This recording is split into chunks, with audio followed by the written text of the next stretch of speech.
This is the Ed Non-Tech Podcast, conversations about education, technology, and culture, with Dr. Doug Reed and Dr. Matt Stranick. Thank you for joining us.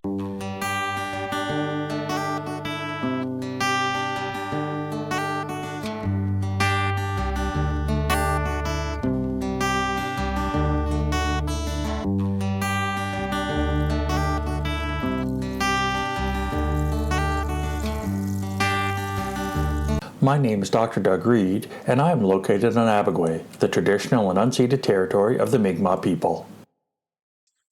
My name is Dr. Matthew Stranick, and I am located in Menakwisk in St. John, New Brunswick, which is situated on the traditional and unceded territory of the Wolastoqiyik Maliseet people.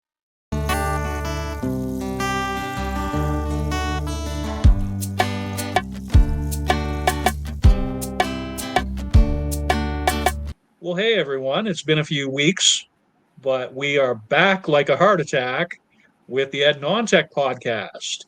And this is our 83rd episode, regular episode, not including the interviews for those keeping track at home. You'll be happy to check out the awesome notes that we have going on the website. And further to that, we're really moving towards a book sort of publication as one of the long-term outputs for this very fourth season of the show. And in as much as it has been a few weeks, I'm pleased as punch. Always a pleasure to be joined with Dr. Doug Reed. I am Matt Stranick, and we couldn't be more pleased to be spending some time with you today. Doug, how's it going today, my friend? It's going pretty good. I'm recovering from yesterday's war with the squirrel, and I'm doing all right. Do tell about the war with the squirrel. I can't say I've heard this particular anecdote, my friend. I have an old garden shed. Like, you know, those sheds that you see in like the hardware department stores. I have one of those that I inherited when I bought this place. And the squirrels get in every winter and leave a mess. So I decided to block up their holes. And that was 2 weeks ago. And then last week they got back in. So I blocked up more holes. And then I went out yesterday and I'm like, what is all this on the ground? Like, was my wife out here doing something? And then I look up and they have chewed a hole in the door. So, and then I bring my wife out and she looks at it. And she's like, the squirrel's right there looking at you. I'm like, oh my. Committed. So I had a bunch of mesh fencing, like the little, like not chicken wire, but something a little thicker. And then I was like, okay, I'm taking care of this, and I'm cutting it and shaping it and everything. And I sliced my finger a little bit. Jeepers creepers. Yeah, but I stuck it in some salt water and it's way better now. But anyway, I know I'm going to lose. I know the squirrel is more persistent and determined and probably smarter than I am, because it's going to attack every spot to get back into that shed. So it's one of those things. It's a good learning curve. As a lifelong learner, I enjoy it. So Squirrel proofing 101. Oh, there we are. That's exactly it. So how's life with you? How are you doing today? Oh, with your yeah. prison background. I am. This is kind of a shout out to the topic today, which I'm sure you'll tell us all about here presently. Not so much a comment on my circumstances per se. I am now on the best coast, which is to say the eastern coast of Canada. I've returned to my sort of home stomping grounds of St. John, New Brunswick. I grew up in Fredericton, but I have family on my mom's side from the St. John area going back to before Confederation. And point of fact, I am staying with my mom until such time as the next great educator job makes itself available to me, or whatever kind of work I even end up in. So it's been a real privilege, a real blessing to be able to spend time with my mom. She's still pretty active for somebody of her years, relatively young as far as moms go.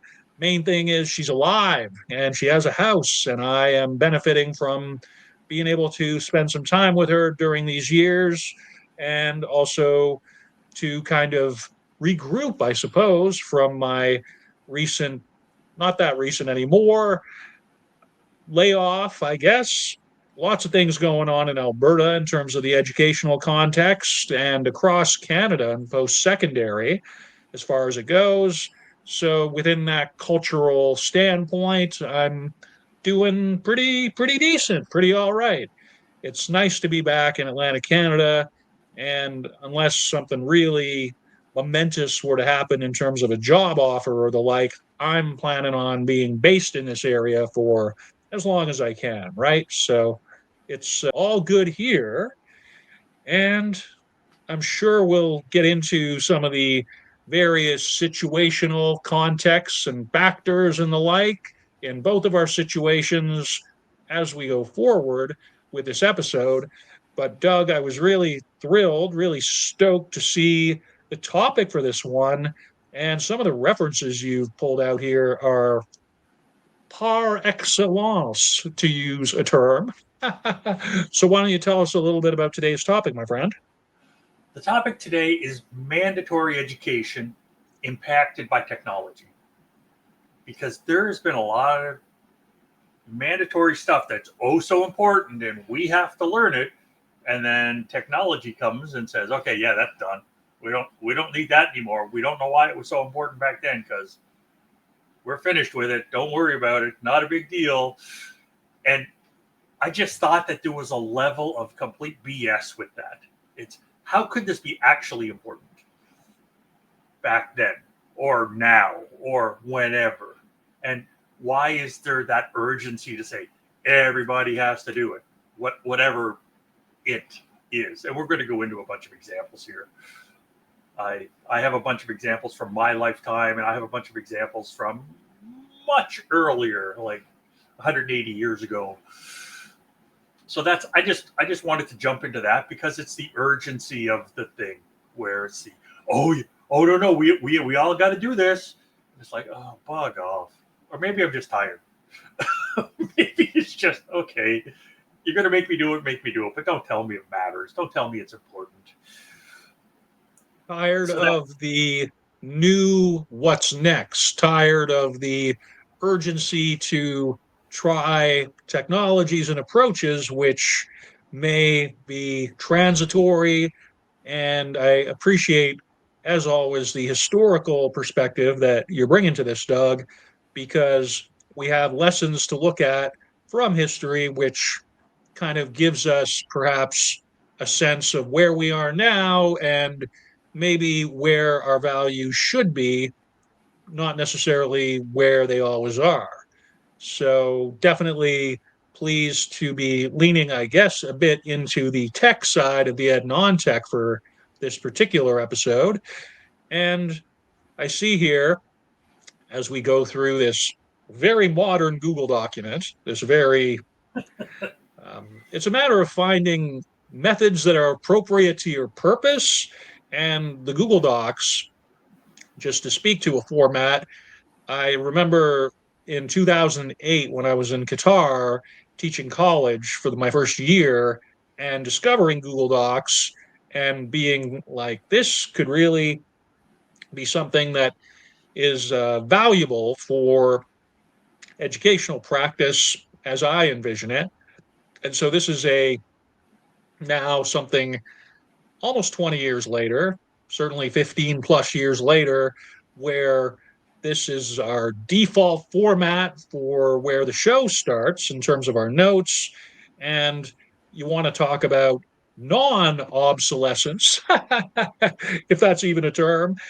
This is a pretty persistent aspect of our practice. So we're contextualizing the obsolete within the context of a persistent approach, a persistent format for those who are into the whole meta education deal, which some of you may be checking out the show.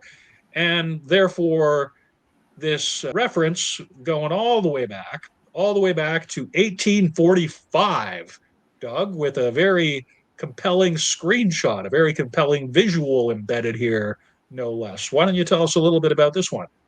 For sure. For for new listeners, I like to find a bunch of references that make my point or give us some history on whatever our topic is on the day. And in 1845, Peel published something called an Act to Amend the Law Concerning Games and Wagers. And the title of it is Victoria Regina. And way back in the day, A's and E's got mushed together. So like A and E is kind of like one letter in that. And I've been fascinated with that since I took classics in first year university. I just really thought that was neat. So any chance I can see that, I'm going to grab it and use it. So 180 years ago, Peel published a thing. And what they talked about is they talked about unlawful games. So this is what people did on their own time, like bowling, half bowls, tennis. There's some of these. I don't know what some of these are, like quoiting. I have no clue what that is. I didn't look it up. I just thought it'd be fun not to know, I guess. And cloche kales. I really don't know what that one is. But what they just said, the government said is those are all unlawful unless it has bows and arrows in it. Because bows and arrows are mandatory. You have to practice bows and arrows. You have to. Like, so every weekend, that's what people did. They went out and they practiced using the bows and arrows. Every weekend, it was required by law. So people were teaching everybody how to do it because it was mandatory. And they could tell how far back it went because when they look at old skeletons, like it changes the skeletal structure. Like one arm and one shoulder is way more skeletally dense than the other arm and shoulder. It's whatever, the pulling one and the holding one. I don't know which arm. I think it's the one you pull back ends up being way stronger. But this was mandatory. This was no choice, got to learn it. Now, have you ever shot a bow and arrow? Jeepers creepers, no. If you go back in time 200 years, you're in trouble. You're breaking the law. I can see from sort of an agrarian, pre-industrial or early industrial standpoint where that may actually have a tangible impact on your ability to eat, for instance, a hunting purpose, wild game and the like, or I suppose potentially from a civic defense standpoint in the event that an impromptu militia would be necessary to raise in terms of mandatory skills required for such defense purposes. I'm struggling to find other, I guess, explicit or tangible benefits that would have been part of that. I'm sure they had their reasons, but it does seem awfully esoteric from today's standard, that's for sure. Yeah, and it is. The big reason you hit on was not just defense, but offense. It was whoever the landowner was, whoever the lord was, you had to show up if they called you up to go attack the next town or to defend your town. Yeah. The last vestiges of the pre-industrial feudal order. Yes. And what happened is the technology changed. First you had like muzzle loading guns, then you had rifles, then you had the Industrial Revolution where people needed to be in factories and there wasn't time for them to go do that training. And a whole bunch of stuff changed. The technology changed, society changed, and suddenly this doesn't matter anymore. Like, let's just let that go. So everything came together to say, yeah, we don't need that, whatever that happens to be. So I just enjoyed it. I appreciate setting up the topic in such a manner wherein we're looking at skill sets associated with the technology. That's important. And your point speaking to the actual physiology, the physical structure of people being reflective of those skill sets within their skeletal muscular structure over decades, if not centuries, that is an interesting thing, I think. So I think that sets us up really well here. And I just love the old timey, the actual screenshot here you have of the document. It's just neat. It's everything seems so cool back then. I don't know, in its own unique kind of way. So And if that you ever brings us. Oh, if you ever want to feel humble, go to one of these archery clubs and just try to pull a bow back. Like just you hold on with one hand and you pull the string back. Whoa. No matter how strong or fit or anything you think you are, that is an honest, humbling situation. well, it's a summer Olympic sport, is what it is. Oh yeah. And one of the reasons I know about that even just a tiny bit is that the Koreans are really, really good at archery. They're among the best archers in the world. And I know this because my former spouse was from South Korea, and we'd watch the Summer Olympics, and that was always a highlight for her. When we lived in Qatar for 6.5 years, a couple that we were friendly with, one of the folks in the couple, I mean the husband, the reason the family was there was because he was hired as an archery coach for the Qatar national team circa 2010 or thereabouts.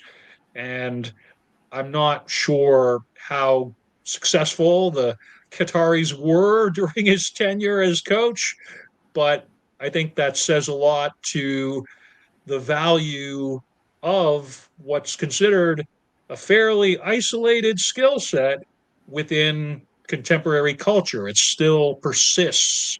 So, absolutely on point, so to speak, absolutely on target, so to speak, with the reference here, my friend.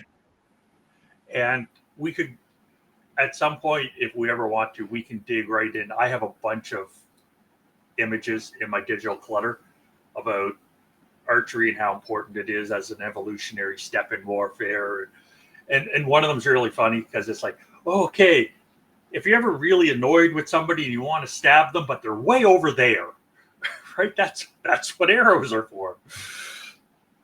So, yeah, it's education is absolutely legit, and it could be something we totally spend an hour easily, if not longer, more than one episode even talking about it. So, yeah. Always glad to have further ammunition in our quill, so to speak. Quiver.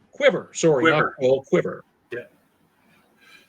So I cut you off earlier, but I'm going to jump to Payson, 1877. And it's penmanship. 3 decades later, folks. Still 3 decades later. Deep in the 19th century.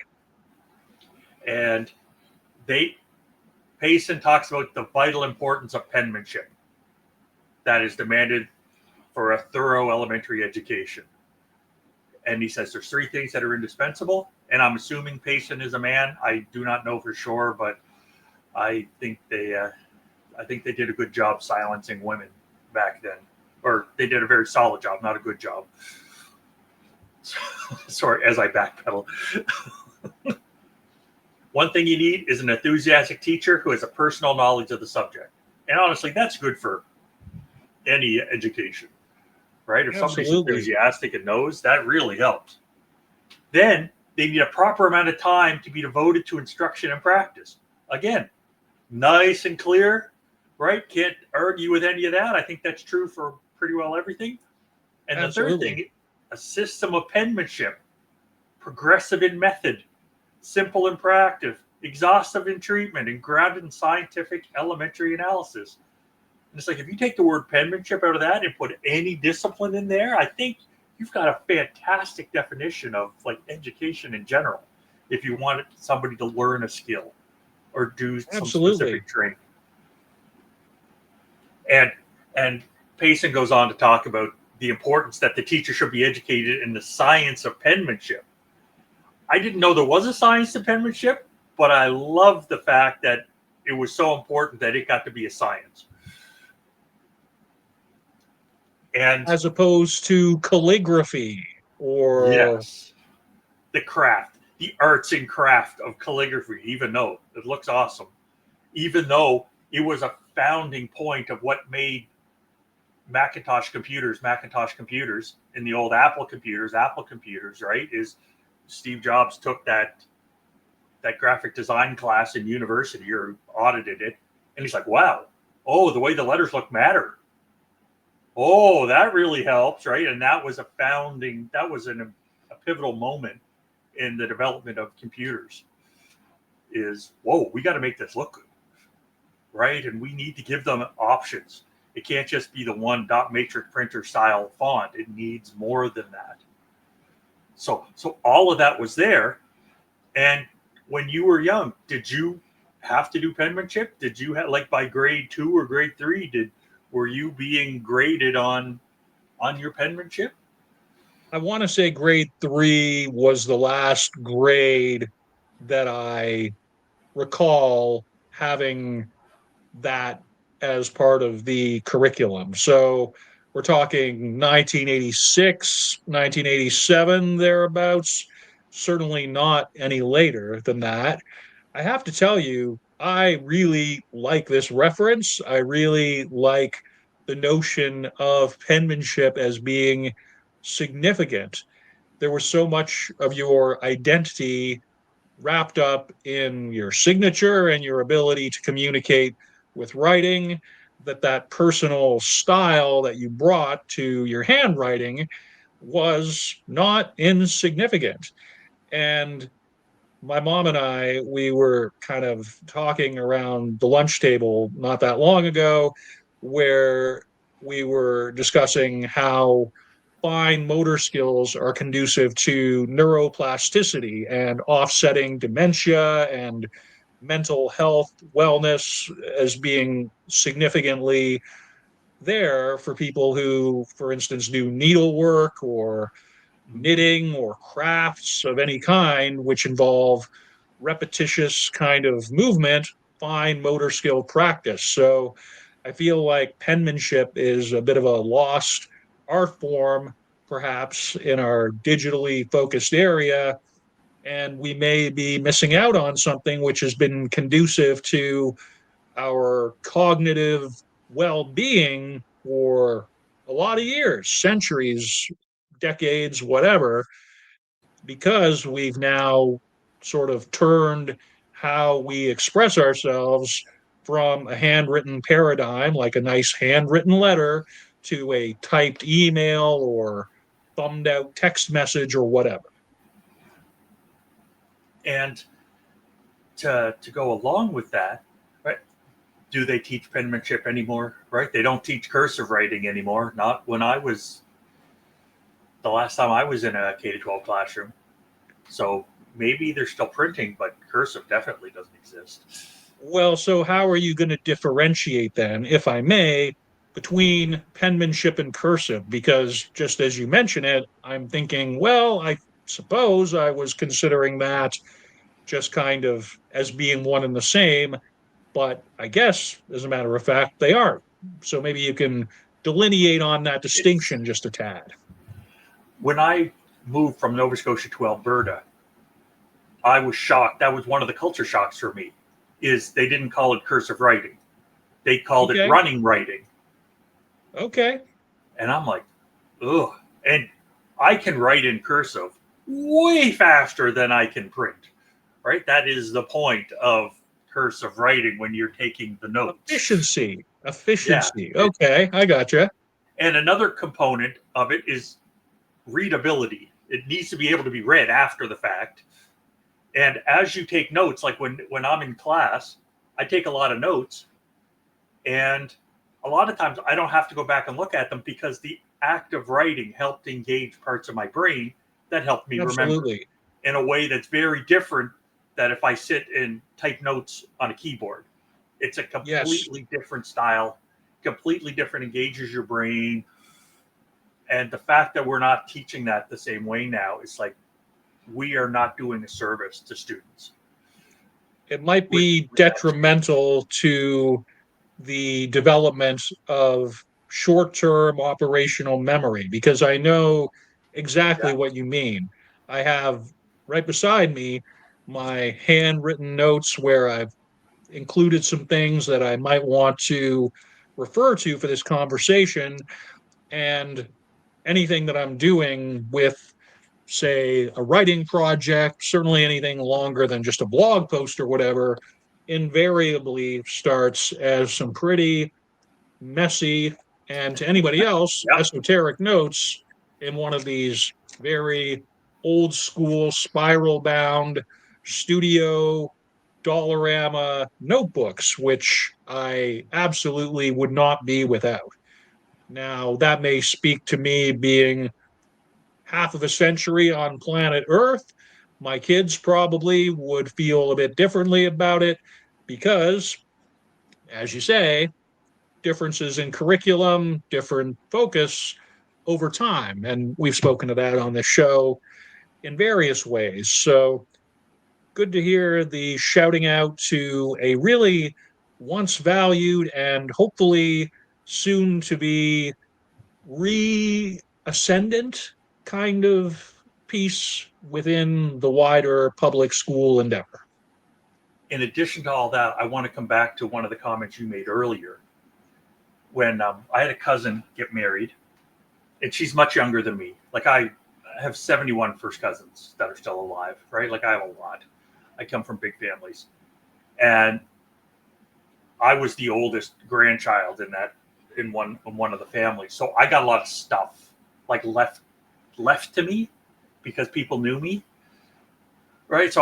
And one of the things I got, a treasured keepsake, I gave to my cousin when she got married, and I hand wrote her a note, and I got to the house the day after, right? Like that's when presents get opened and stuff.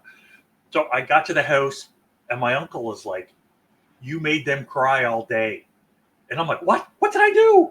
I'm being good. I haven't. I know I can make people cry." And apparently, the note I wrote was so heartwarming and so touching, and everything. And my aunt came over to me and said, "Who wrote that note?" And I said, "I did. Right? I'm a good writer. I know how to write."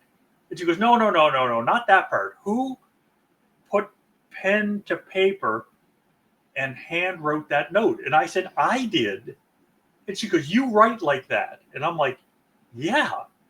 Because when I was in elementary school, those they were like green and yellow things with A and B were on one poster and C and D were on the next. And it just kind of ran around the top of the blackboard. And that's what the shapes were supposed to be. So I just copied the shapes. So my handwriting is identical to what those old diagrams were for what letters were supposed to look like. It makes it super easy for everybody our ages and older to read because it's just very clean, very simple, but totally literate or legible.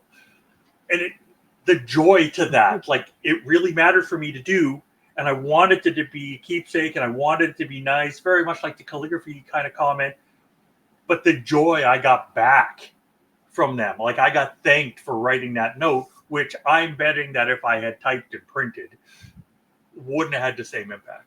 Like it wouldn't have been as heartfelt. It wouldn't have been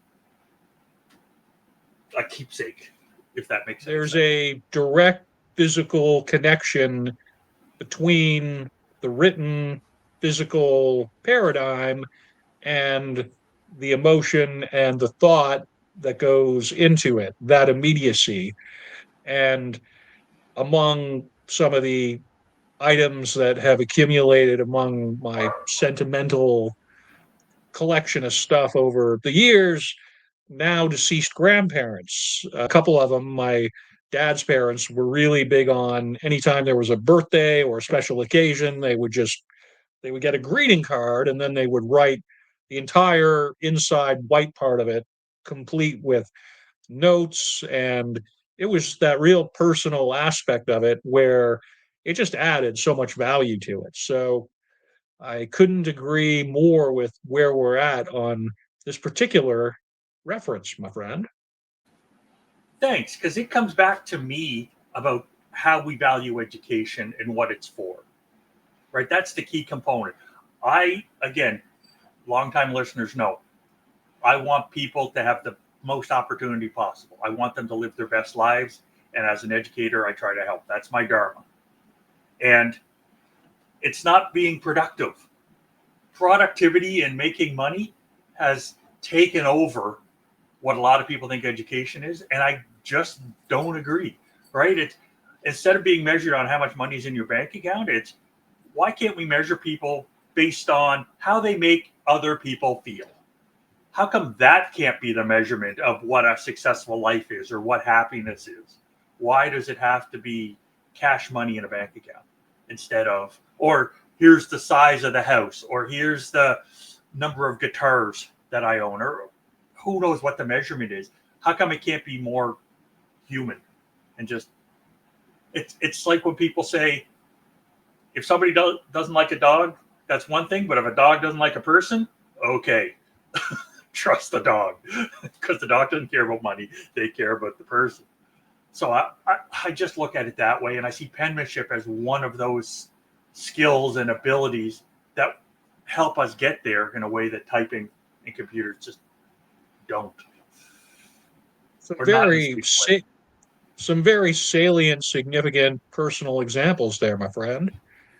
I think that is a good way of transitioning into a rather, when I saw this one, Pettywell from 1939, I was a little bit taken aback at the title. I had to review it a couple times, and then I went, okay, I understand now why this is here. It's a bit unique relative to maybe some of the other citations and references we've included throughout the show. So why don't you tell us a little bit about that one, Mr. Doug? So back in our first season, I brought it up and I suggested you to take a look at it, but that was 4 years ago. And when I was a professor, when I was first tenure track, I'd done my PhD that involved a bunch of curriculum development stuff. Right? I looked into it, and I wanted something. When I was a prof, I ended up having a chat with my then dean, and the conversation was around curriculum development. And I was like, I just need a different take on it, right? I need a different approach to look at it because this is where I'm at. I kind of felt like I was stuck in a closet and I had shut the door, right? I couldn't see outside. And the dean said, here, get the Sabertooth curriculum from Pettywell. That's exactly what you're asking for. So I went and bought it. And it was a book that it was satirical, which is what really helped. It wasn't dry academic 1930s stuff. It was the concept of obsolescence in education, and especially in curriculum. And the fact that we knew 85 years ago that this was an issue and they were publishing satirical books about it tells us that this is not new, right? Like this whole, oh, what are we going to do kind of thing. No, that's continual. That's 3 or 4 generations ago. We knew that. So this isn't new. And basically what they did is they talked about what Stone Age people needed to survive, what their schools were like, what their learning and teaching was like. And so there, for them, basically there was 3 fundamentals in education for cavemen, quote unquote: catching fish with bare hands, clubbing tiny horses to death, and fighting saber-toothed tigers with torches. And it's like, oh, okay, I'm not really up on the clubbing tiny horses thing, but okay, whatever. And then they said, yeah, that worked great for Stone Age people until a condition changed caused by movement of the ice and the Ice Age, because suddenly the fish behavior changed, saber-toothed tigers all died out, and the horses all died out. Now what do you do? Right? We got really good at killing saber-toothed tigers till there was none left, right? It's like humans are good at killing stuff off. And what do we do now? And I just loved it. I just loved the fact that people are satirically writing about this, saying, you're killing me with how this curriculum is going. And the technology impact, because we are the Ed Not Tech podcast. And I'm You just have wondering to what your thoughts. care. You have to care a lot about something to go to the trouble of satirizing it. You have to really be motivated and have exhausted a whole lot of other possibilities and avenues and approaches before satire makes its way as the predominant method. To me, this is absolutely legit. And I would say we could again do an entire episode around satirical references or the use of humor or what have you in educational practice and discourse. I'm just pleased Yeah. beyond belief that one of your past colleagues recommended this to you as something to refer to and kind of reorient or adjust your thinking a little bit from maybe some a priori kind of assumptions you may have been making about your work. So good on the writer Pettywell and good on your past colleague for suggesting it, I suppose. Yeah, and actually, Pettywell was a nom de plume. Harold Benjamin was the actual academic that wrote it. Oh, pardon me. So no, that's fine. That's fine because the way the reference is the way the reference is. But it was a nom de plume. It only came out later that Harold Benjamin wrote it. Okay. And what's interesting is I know I've said in previous episodes that I'm a lifelong learner and it really matters and I like to learn. I had some email interactions with one of your old stomping grounds. What is it? Ontario Tech, right? It used to be Awesome. Ontario University Institute of Technology. Ontario Institute of Technology. Yeah, yeah. Yeah. And one of the first dean of education there was like the head ed tech person at U of Calgary when I was there. Wow. And they're doing a free generative AI in education course. So I signed up and then he reached out to me and we went back and forth and he's awesome. I love him so much. And I made a comment and he's like, you seem to want to put me in the role of teacher. And I realized, yeah, I put all kinds of people in the role of teacher because I like learning from them. And if they've helped me learn something, then I consider that educator role exactly that. So yeah, I realized that I didn't know I was doing it. I was just, that's how I treat everybody. It's like, what can I do to help? What can I learn from you? That's just where I'm at, how my brain works, how I'm happiest. And for him to say it out loud, it's like, wow, you just taught me something else. But do I tell you?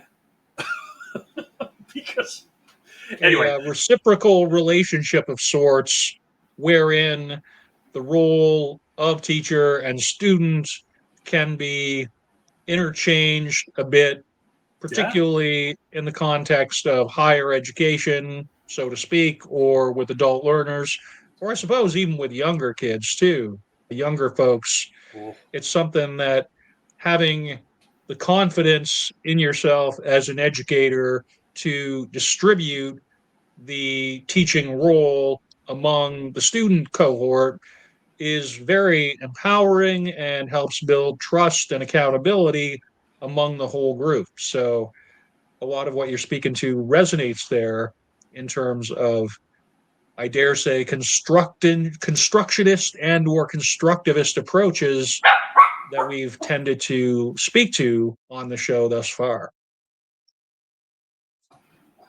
Yeah, and sorry about that. Apparently something just drove past my house. One of my dogs just listening. No problemo. So I want to jump into WALC 2017. So we're jumping ahead 80 years or so. And Absolutely. And WALC is talking about educating students for an outdated world. And the quote I grabbed is, if my grandparents walked into a typical classroom today, they would know exactly what to do. Sit at their desk, be quiet, listen to the teacher. And that horrifies me. It absolutely horrifies me that we taught them this is the behaviors, because I don't know about you, but if I tried to teach my grandparents who have passed away a long time ago, if I tried to teach them how to use a laptop, how to use a smartphone, how to book airplane tickets online, like any of those things, forget it. That would be, I'd be, whatever hair I have left, I'd be pulling out. But somehow the structure of education is sit down, be quiet, and listen. It's like, oh, you're killing me. That's not how people learn. I learn by doing. I know people learn by doing. So why are we making? So what are they learning? They're learning to sit down and be quiet, keep their mouth shut. And it just frustrated me, which is why is this what we're teaching? How come this has become outdated? Why are we holding on to some things and not other things? So I'm curious about your thoughts.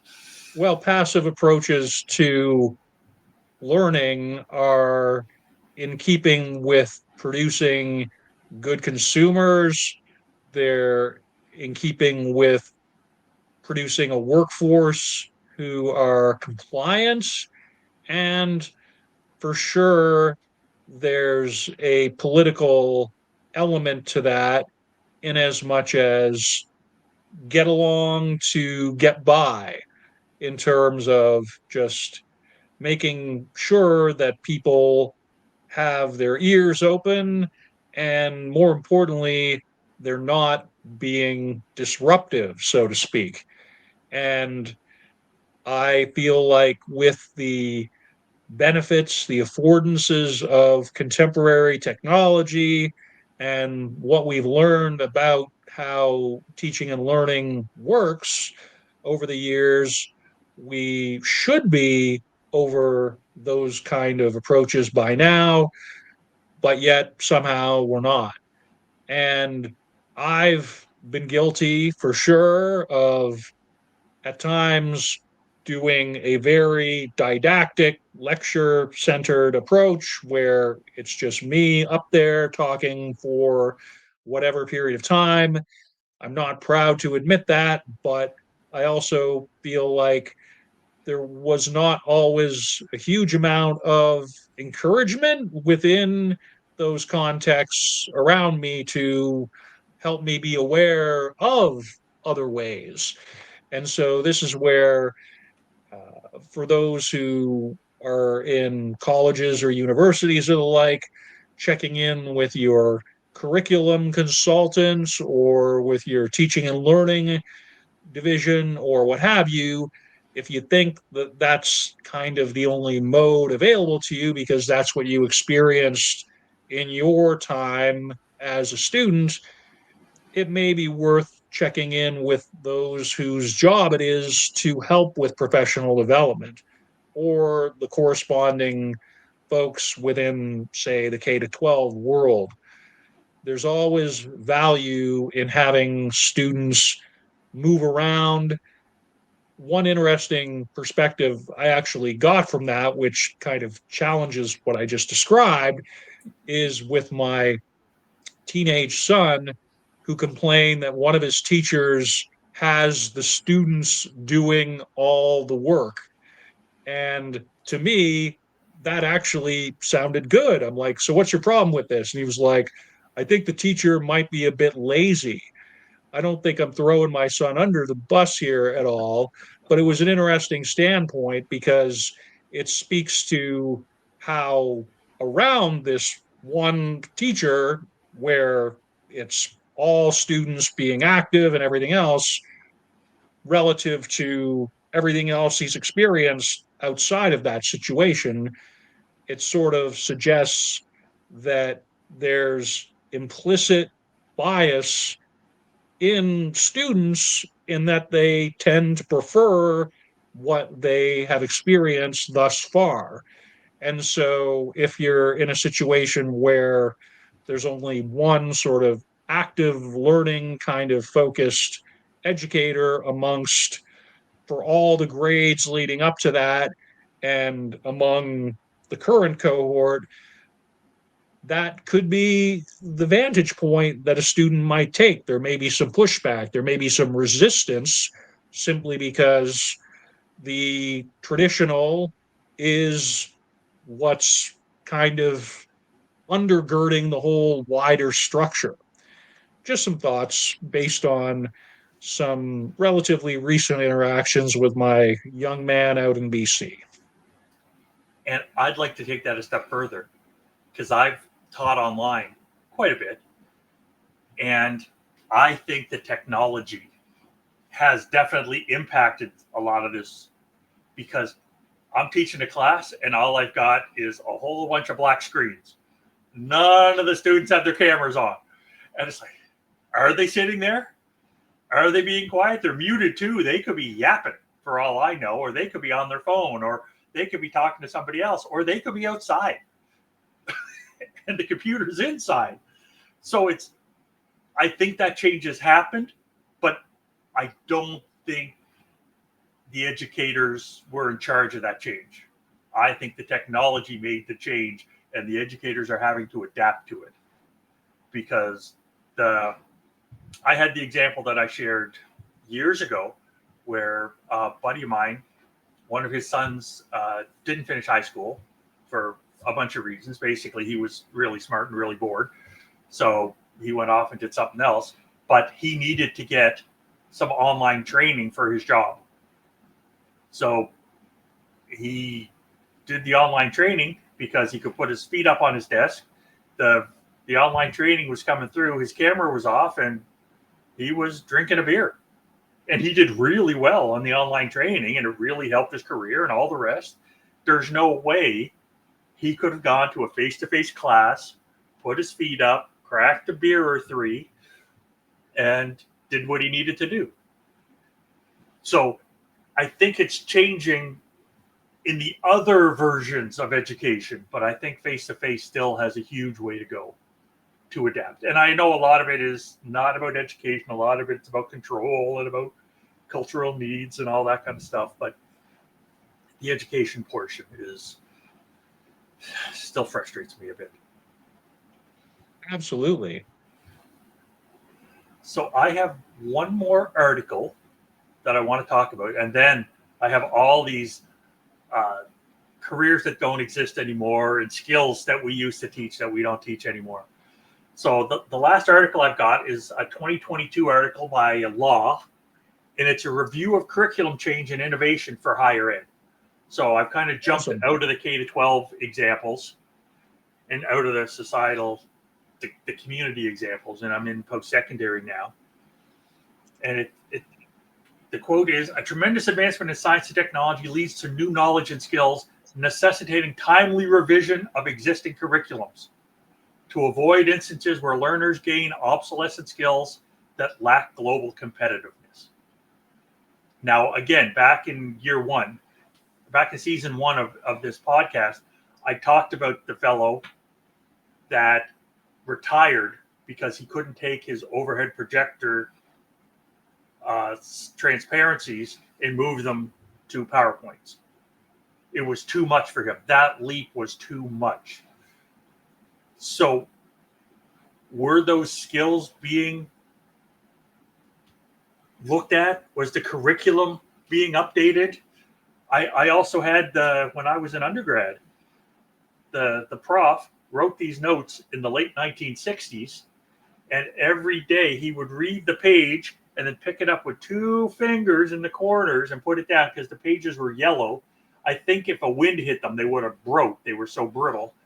He didn't change anything in the 20 odd years before I was there.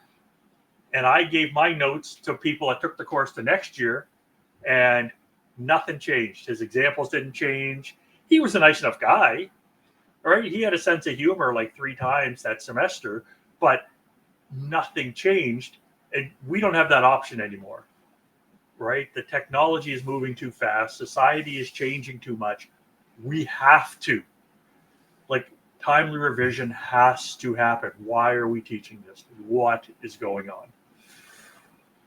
And I'll get off my soapbox, even though soapboxes you can't stand on anymore because they're not wood. But that's beside the fact.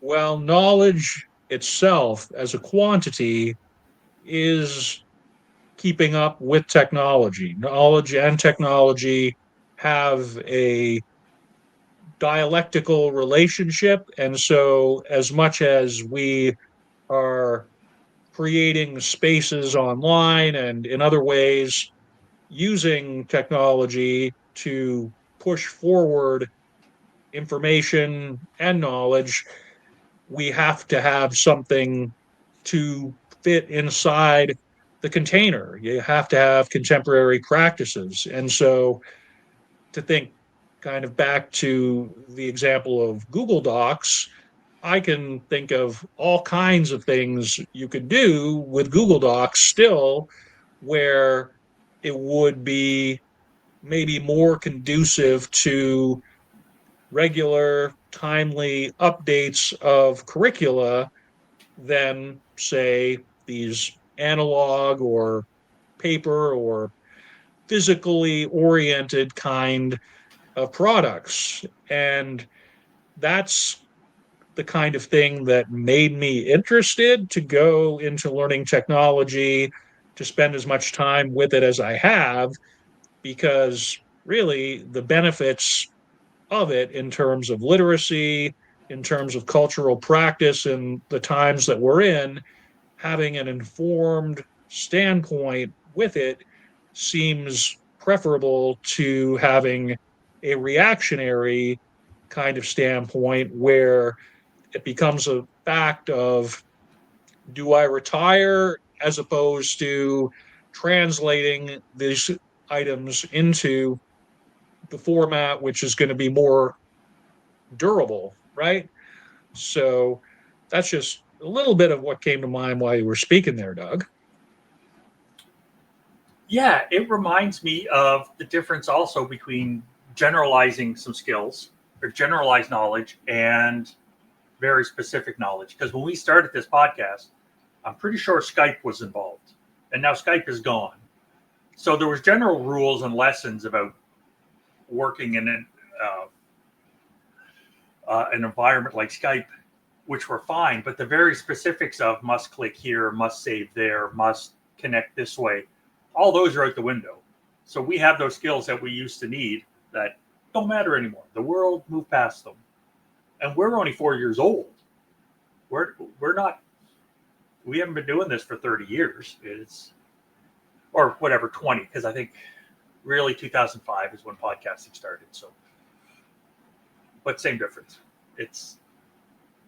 We have examples of that where we've got obsolete knowledge that we needed to learn at the time that is out the window now. I think Skype's been gone for like a year and a half or something. Like it's a long time. I always think to Marcus Aurelius and the Stoics because I spend time with Marcus and associated writers pretty much every day. I'm working on kind of a longer term essay or writing piece about Marcus for my own benefit. And one of the recurring metaphors throughout meditations is that time and existence are like a river, and objects on the surface of it just whoosh past you in an eye blink. And in the grand scheme of time whatsoever, an individual's life, never mind 4 years or 3 years within the space of a podcast series, just moments which are soon dissolving. So you have to think, what is going to be of value? What do I want to hold on to? What do I want to watch as it goes past? And so Skype or some early AI applications or any of these formats that you've got spoken to in terms of these skills or pieces of technology that you'll be illuminating for us presently are sort of detritus on the surface of a river kind of going past. is how I tend to look at these things. It's any excuse whatsoever to speak to Marcus, paraphrasing Heraclitus, the pre-Socratic philosopher. It's a really elegant metaphor for a lot of different areas of human experience and endeavor, I find. Oh yeah, yeah. So those are the five, or those are the articles that I wanted to bring up just to get our point across. And then I found lists. I love a good list. So I went through and created a list of things we used to teach. And I'm just wondering if we take a look at this, like not even a little game. Like, you ever use the slide rule? I was always mystified by slide rules. I know they're important, but I don't know why they're important. My mom was really, really smart, like crazy smart. And she used to, whenever she wanted to flex wasn't even a term back then, but she would say, I could do logarithms on a slide rule. And I'm like, well, I have a calculator and I can press the log button. But she understood logarithms in a way I never would. And I like math, but to do it on a slide rule, it's like, that's crazy. Right? Like how to cook with lard. They used to teach that in home ec. I'm pretty sure that's not happening too much now.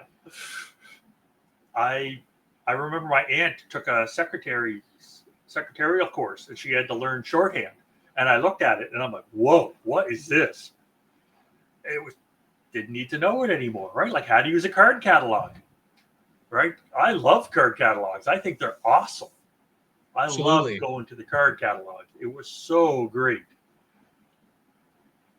right? It's just things like chalkboards. Did you ever have a music class where I have the picture in the notes where they have the 5 pieces of chalk and Yes, the music teacher would just draw it and then to put the whatever the notes were. absolutely. I wasn't very good at music and reading notes. Like I love doing it now, and I'm horrible, and I'm happy to be horrible. I just like the process. I'm not interested in getting really good at it, but I just every time that thing came out, it's like, oh, I want to play with that. Right? Look at that thing. That was designed for a purpose. Wasn't that awesome? Right? It's even things like wall maps. I remember at first year university, I had a wall map because my parents are both teachers, and one of the schools one of my parents was at, they were getting rid of all these old maps. So I had a map, the big pull down ones, Yes, right, with the spring loaded whatever. I had one, and it was something about like European history and in 1642 or something, and it was here's what was going on, and here's the different countries and city states and all that. It mattered to me then. Like and now watching people, like I've had students that can't pull down the projector screen. It's like, no, you got to move it this way. You got to pull it towards you. You can't just pull it straight down. Like all that technique and everything, we've just kind of lost. And then it's like analog clocks, right? How many people look at their watch and it's like, wow, what time is it? And if it doesn't have the numbers there in a digital format, they just don't know. And then there's the jobs, right? My hometown, Truro, Nova Scotia, had one of the best buggy whip factories in the world 120 years ago or 130 years ago. Like, it's fantastic. That building has since become a bowling alley, and then it was a grocery store, and now I think there's like some trucking company that has storage there or something. But the building still exists, but people don't make buggy whips anymore, right? Technology moved past, right? Elevator operators. People used to get taught how to be an elevator operator, and now it's just ubiquitous knowledge. You press that button, there you go. Right? It's like printers devils. Boy, oh boy, that would have been a cool job. I'd like a business card that said printers devil on it. But we don't need that anymore, right? There are no apprentice printers. That's not a career path anymore. We just don't do that. right? Even wheelwrights. There used to take a long time to learn how to make wheels for carts. It doesn't exist. Like even look at Coopers. I think in England there's one master Cooper left. Right? It's just not a career anymore, right? People, you don't need to be a master Cooper to make barrels. However they do it, it's just different now. The one I really loved is Body Snatcher. Do you know people used to get trained on how to steal bodies, how to remove corpses from certain places and then sell them to somewhere else or somebody else? So it's all of these things that people used to have to learn, right? And it was hard, right? If you got caught being a body snatcher, you were in for it. So you learned to be good at that. It's just that. So I have a list of them there, right? Like limners. I think I would have made a great limner because all they did was they're the illuminators of manuscripts. They just copied books, right? Technology's taking care of that. The printing press and photocopiers and printers, it's gone now, but my goodness, that would have been a very interesting thing at the time. So I just love all this. I just love all of these were things that took people years to master. And now, not even a thing. Society's moved past technology, and almost everyone, I think everyone that I've got listed there is technology moved past. It's just not a thing anymore. So no red seal in leech collecting, or no. I would say that wasn't great. I would say that if key punch operator was still a thing, I would throw in for that at this point in my employment history. I'd be like, okay, I could handle that. I think my older teenager, that is, he's in grade 11. So he's actually at the point where in less than a year, he's going to be likely applying for college or university. And he's getting support from me and other people in his life where he's expressed some interest in potentially going into the trades, specifically into being an electrician. And just to think in terms of the subset of applications that you would have to know to be an electrician now within the context of apprenticeship and on the way to getting a red seal, a lot of that 20 years from now would be obsolete in all likelihood, just as the processes and technological elements of that trade have changed significantly since the 1970s or the 80s, or even since the thousands, the aughts.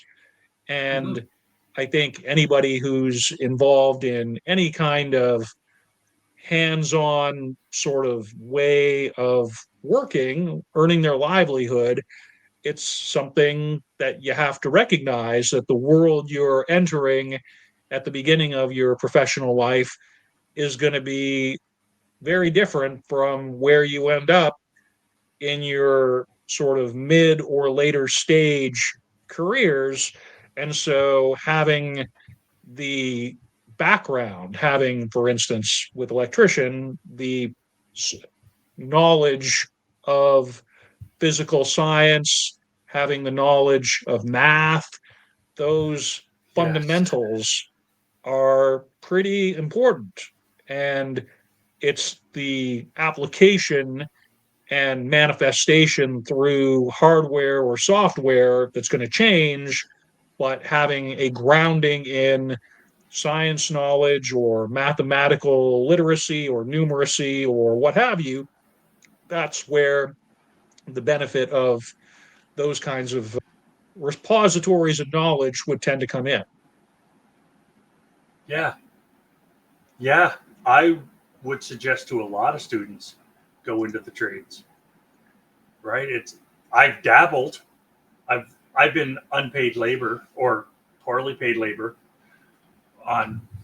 in the trades, and I'm still building furniture on my own, and I'm learning how to do all those things. And it's great. And AI is not going to disrupt that industry the way it's disrupting any other industry. So Very much would, so. yeah, I would absolutely head in that direction, because just because you're in trade doesn't mean that 10 years from now, if you want to go to university to do something different, doesn't mean you can't. Doesn't mean it at all. Absolutely. So do what you want to do, right? It's, oh my goodness, I love doing hands-on stuff. So good on him for thinking about that. That is a very, very progressive thought process for him. Trying to support the young man in ways that are in alignment with his natural interests. And quite frankly, in Canada, if you have a red seal in anything, then you are pretty much guaranteed to never be short of work. And you're always going to have something interesting to do. It's going to be different day to day, not something that I've ever been part of particularly, but I recognize the value. And when my fella expressed some interest relatively recently, I'm like, we're going to make this happen for you if this is what you're into, right? So yeah, it's a cool thing for him and for us, I suppose, as a family and people supporting him. So, Doug, I think this may, if I'm not mistaken, bring us to the question, phrase, and word of the podcast. yes, indeed. I do have some other images there, so for people to go, if they want to go see them, they're on the website, and some of them are neat. Please do. They're all there's one, neat. Yeah. Some are a bias. Like one of the things there is like things that Gen X's had to learn, right? It's like typing a double space at the end of the sentence. That was because of how typewriters worked. We don't need to do that now, but you're not taking that second space away from me. When I type, there's going to be two spaces there, because there is. It's one of those hills I'm willing to die on, because it doesn't matter enough. Nobody would come at me with that. Anyway, word of the podcast is mandatory, because we talked about a bunch of stuff that was mandatory at some time and just vital. And now it isn't. Now we're like, wow, isn't that quaint that people had to learn that way back then? And sometimes way back then wasn't that long ago. Question of the podcast. Technology has made much of the curriculum obsolete. How can we as educators reduce that impact on learners? Because that's our job, right? We're trying to help people learn. So what can we do to reduce the impact and help them learn in as positive and progressive a way as possible? Phrase of the podcast, there's two. One is the benefit of it, ... And you said that one. And then you went on to say some cool stuff, and I just couldn't keep up. So I just did the ... because I am of that age. That's how ellipses work. And mine was feudalism, baby, because that's how a whole lot of this works too. Right? We're doing it for a reason that only makes sense when you look at the power structures in community and society and stuff. But that's all I've got. And which in its own way sets us up pretty nicely for the next episode, which will be recording this very self-same afternoon, folks. So you can consider that your invitation to not just check out this episode and associated notes, but the next one as well. Folks, it's been an absolute pleasure, and we'll be seeing you down the road, wherever and whenever that may find you. Have a good time. Take care, everybody, and bye for now. Bye-bye.